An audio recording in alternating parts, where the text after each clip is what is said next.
नमस्कार, बहुत स्वागत है आप सभी का। आपके साथ मैं हूं सोनल। आधा दिन बीत चुका है, पूरी खबर के साथ हाजिर हैं हम एक बार फिर। सबसे पहले बात दिल्ली की करते हैं। गोवा अग्निकांड के आरोपी आए हैं दिल्ली। थाईलैंड से दिल्ली लाए गए हैं आरोपी। लूथरा ब्रदर्स क्लब में आग लगने से 25 लोगों की मौत हुई थी। इस हादसे के बाद थाईलैंड भाग गए थे ये आरोपी। तो बड़ी खबर दिल्ली से आ रही है। आपको बता दें कि दिल्ली लाए गए हैं आरोपी और गोवा अग्निकांड के आरोपी हैं जिन्हें दिल्ली लाया गया है। थाईलैंड से दिल्ली लाए गए आरोपी लूथरा ब्रदर्स। ये गोवा में हुए अग्निकांड के बाद नाइट क्लब में जिस तरह से हुआ था हादसा और 25 लोगों की मौत हुई थी, इसके बाद ये भाई रातों रात जो है थाईलैंड भाग गए थे। अब ये दिल्ली लाए गए हैं। ये तस्वीरें उस दौरान की हैं जब इन्हें दिल्ली लाया गया और दो तस्वीरों के माध्यम से हम आपको बता रहे हैं कि गोवा अग्निकांड के आरोपी लूथरा ब्रदर्स दिल्ली लाए गए हैं।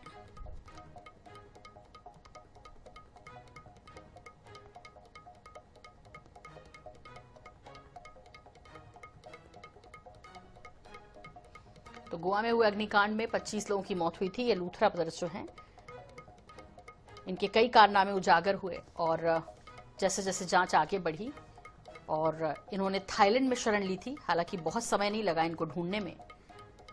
एक पूरी प्रक्रिया के बाद अब ये दिल्ली लाए जा रहे हैं।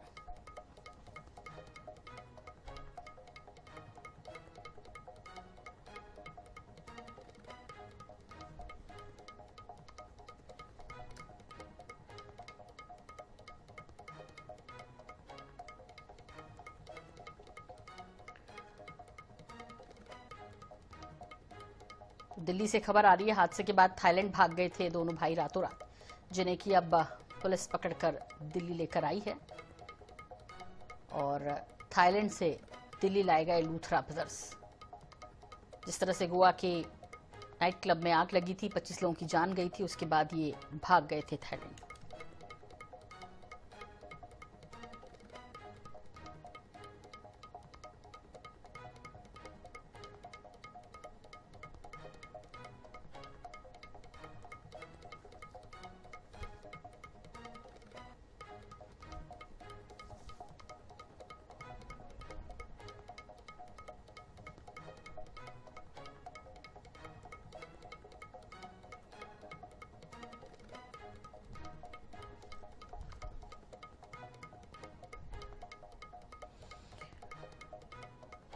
तो आईजीआई एयरपोर्ट पर कस्टडी लेगी दिल्ली पुलिस और ये 25 लोगों की मौत के बाद इंडिया छोड़ गए थे।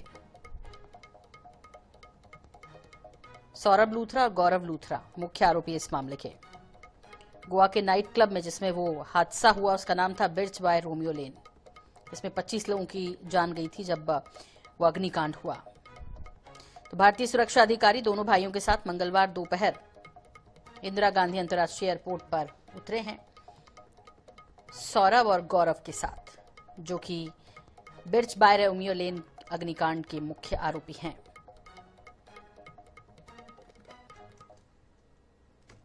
और इस बीच एक बड़ी खबर राजधानी भोपाल से आ रही। विवादों में रहे आईएएस संतोष वर्मा का नया वीडियो आया सामने।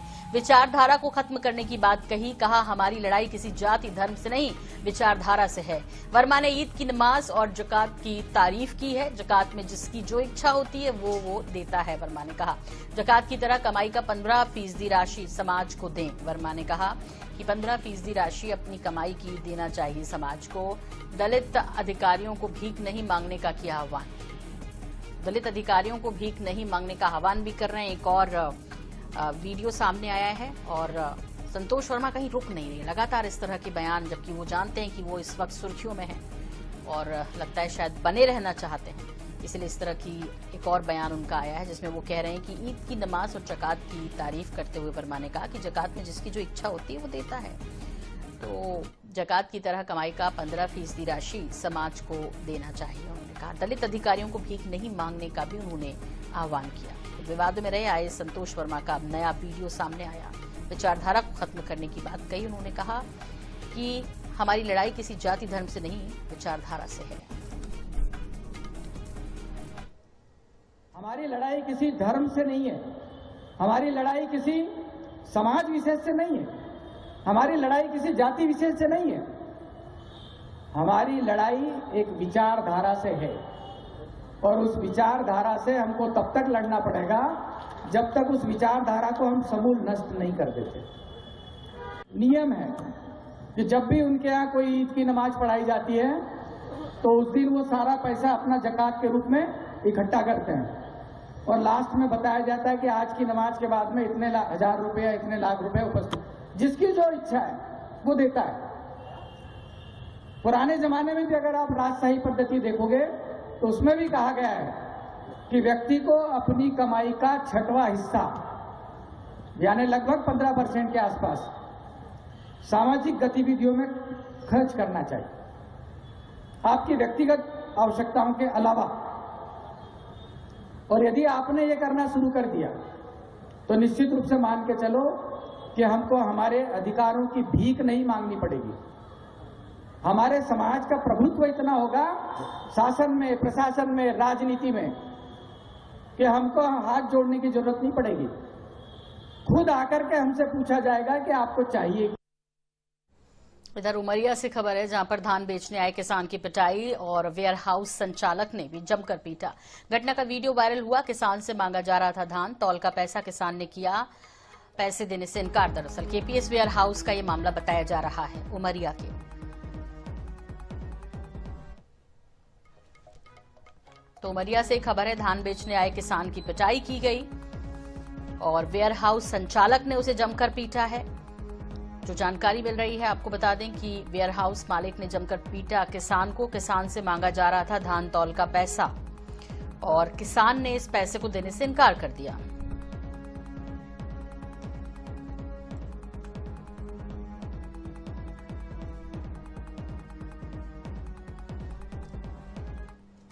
कांकेर से बड़ी खबर मिल रही है। एसडीएम और सरपंच संघ के सदस्यों के बीच तीखी बहस हो गई। कलेक्टर से मुलाकात नहीं होने पर भड़के चारामा सरपंच। संघ ने दी चक्का जाम की चेतावनी। समस्याओं को लेकर कलेक्टर से मिलने गए थे। तो समस्याओं को लेकर कलेक्टर से मिलने गए थे और सरपंच संघ ने दी है अब चक्का जाम की धमकी। चारामा के समस्याओं को लेकर दरअसल जब ये कलेक्टर से मिलने गए तो एसडीएम और सरपंच संघ के सदस्यों के बीच तीखी नोकझोंक हो गई। कलेक्टर से मुलाकात नहीं होने पर ये भड़के हैं।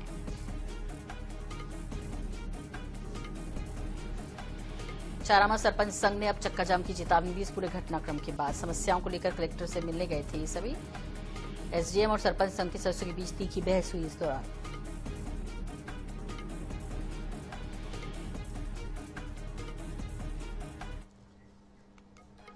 इधर छत्तीसगढ़ विधानसभा के शीत सत्र का आज तीसरा दिन है। सदन में एपीएल कार्ड को बीपीएल में परिवर्तित करने के मुद्दे पर हंगामा हुआ। भाजपा विधायक सुशांत शुक्ला ने सवाल उठाया कि कितने राशन कार्ड बदले गए। मंत्री दयालदास बघेल ने बताया कि 19 कार्ड में जांच की गई। 15 में हितग्राहियों की सहमति थी और 5 और 4 कार्ड जोन कमिश्नर की अनुशंसा से बने। इस मामले में वरिष्ठ बीजेपी विधायक अजय चंद्राकर ने आधे घंटे चर्चा की मांग की। वहीं धर्मजीत सिंह ने इसे गंभीर मामला बताया और जांच की अपील की। तो सुशांत शुक्ला ने हाई पावर कमेटी गठित करने की बात कही, जबकि धर्मलाल कौशिक ने मंत्री पर भरोसा जताया और अफसरों की भूमिका पर सवाल उठाया। इसके अलावा प्रश्नकाल में गौरेला, पेंड्रा, मरवाही जिले के उच्च शिक्षण संस्थानों का मुद्दा उठाया गया। वहीं सड़क योजना पर विधायक हर्षिता बघेल ने जानकारी मांगी।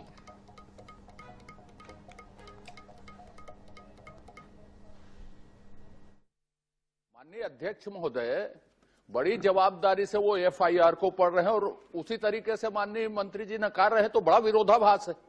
विरोधाभास है तो आप कल के लिए आधे घंटे चर्चा स्वीकृत कर दीजिए उसमें, क्योंकि इतना बड़ा विरोधाभास सदन में जब आ रहा है तो निश्चित रूप से उसमें चर्चा होनी चाहिए। आधे घंटे चर्चा।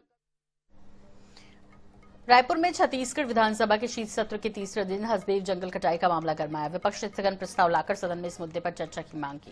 नेता प्रतिपक्ष डॉक्टर चरणदास महंत ने आरोप लगाया कि पहले पारित प्रस्ताव को नजरअंदाज कर दिया गया और हसदेव, तमनार, बस्तर में पुलिस बल तैनात कर पेड़ों की कटाई की जा रही है। इसके अलावा उमेश पटेल ने पैसा कानून की अनदेखी और फर्जी जनसुनवाई का मुद्दा उठाया। स्थगन प्रस्ताव सत्तापक्ष के जवाब के बाद अग्राह्य करार दिया गया। विरोध प्रदर्शन करते हुए कांग्रेस के 32 सदस्य गर्भगृह में आए और नारेबाजी की।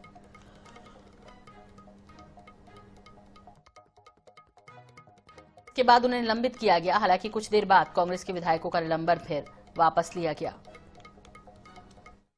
छत्तीसगढ़ में जंगलों की अवैध कटाई को लेकर विपक्ष ने स्थगन प्रस्ताव लाया और उमेश पटेल जी ने बेहद गंभीर आरोप लगाया। उन्होंने कहा कि फर्जी जन सुनवाई के माध्यम से जंगलों की कटाई की जा रही है। उमेश पटेल जी, ऐसा क्यों लगता है कि फर्जी जन सुनवाई हो रही है? देखिए, हमारे विधायक जी स्वयं वहां उपस्थित थे, विद्यावती सिदार जी, 5,000 लोग जिस मैदान में, जो पहले से बताया गया था कि इस मैदान पे जन सुनवाई होगी, जिस तारीख को होना था, जिस समय को होना था, वहां पे 5,000 लोग वहां उपस्थित थे विरोध दर्ज कराने के लिए।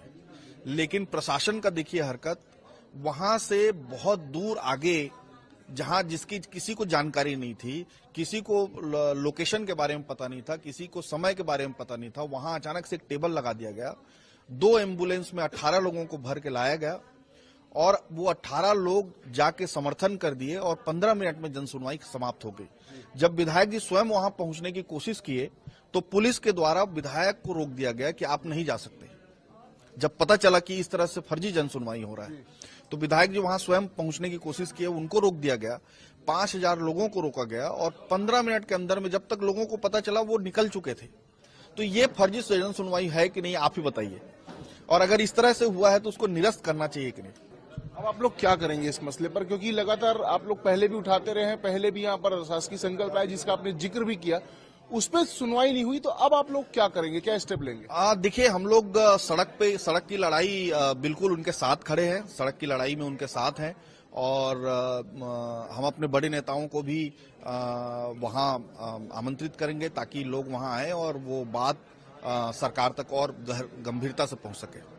ये उमेश पटेल जी हैं जिनका कहना है कि जंगलों की कटाई के मसले पर सरकार अब सुन नहीं रही, तो वहां पर बड़े आंदोलन होंगे और कांग्रेस पार्टी के जो बड़े नेता हैं उनको भी वहां पर आमंत्रित किया जाएगा। कैमरामैन मलकीत सिंह गिल के साथ गौरव शर्मा, INC24/7 रायपुर। दतिया जिले से शिक्षा विभाग पर सवाल खड़े करने वाला एक चौंकाने वाला मामला सामने आया। यहां डिजिटल सिस्टम को मजबूत करने के नाम पर लागू की गई ई-अटेंडेंस व्यवस्था में चूक ने अफसरों की समझ और कार्यशैली पर सवाल उठा दिया। दरअसल विभाग ने ई-अटेंडेंस न लगाने के आरोप में 413 शिक्षकों और कर्मचारियों को नोटिस जारी कर दिए। लेकिन जब ये सूची सामने आई तो उसमें मृत और सेवानिवृत्त शिक्षकों के नाम भी शामिल मिले। हैरानी की बात तो ये रही कि इसी सूची में जिला शिक्षा अधिकारी का नाम भी दर्ज था और वो खुद ही इस नोटिस को जारी कर रहे थे। ये मामला सामने आते ही विभाग की किरकिरी शुरू हो गई। अब डीईओ सफाई दे रहे हैं कि बिना डेटा अपडेट किए सिस्टम से लिस्ट मिली और जिससे नोटिस जारी हो गए, अब उसे ठीक किया जा रहा है। कुछ कर्मचारी ऐसे आ गए जो या तो सेवानिवृत्त हो गए हैं या उनकी मृत्यु हो गई है या वो स्थानांतरित है, लेकिन उनका पोर्टल पे चेंज नहीं हुआ है। वेरिफिकेशन की कार्रवाई प्रचलन में है और ये जो SCN लिया गया है ये संकुल प्राचार्य के माध्यम से लिया गया है। तो संकुल प्राचार्य हमें बता देंगे कि ये कर्मचारी सेवानिवृत्त हुआ है या इसकी मृत्यु हो गई है, तो उसके नोटिस की आवश्यकता नहीं होगी। पेंड्रा और अमरकंटक में कड़ाके की ठंड ने जनजीवन को पूरी तरह प्रभावित कर दिया। पेंड्रा में न्यूनतम तापमान 7 डिग्री सेल्सियस और अमरकंटक में 6 डिग्री दर्ज किया गया, जो इस सीजन का सबसे कम पारा है। कोहरे की वजह से विजिबिलिटी बेहद कम रही, जिससे वाहनों की रफ्तार घट गई। कई जगह ओस की बूंदें जम गईं। लोग ठंड से बचने के लिए घरों में अलाव का सहारा ले रहे हैं। आने वाले 3 दिनों में मौसम शुष्क रहेगा। अधिकतम तापमान 24 से 27 डिग्री के बीच रह सकता है।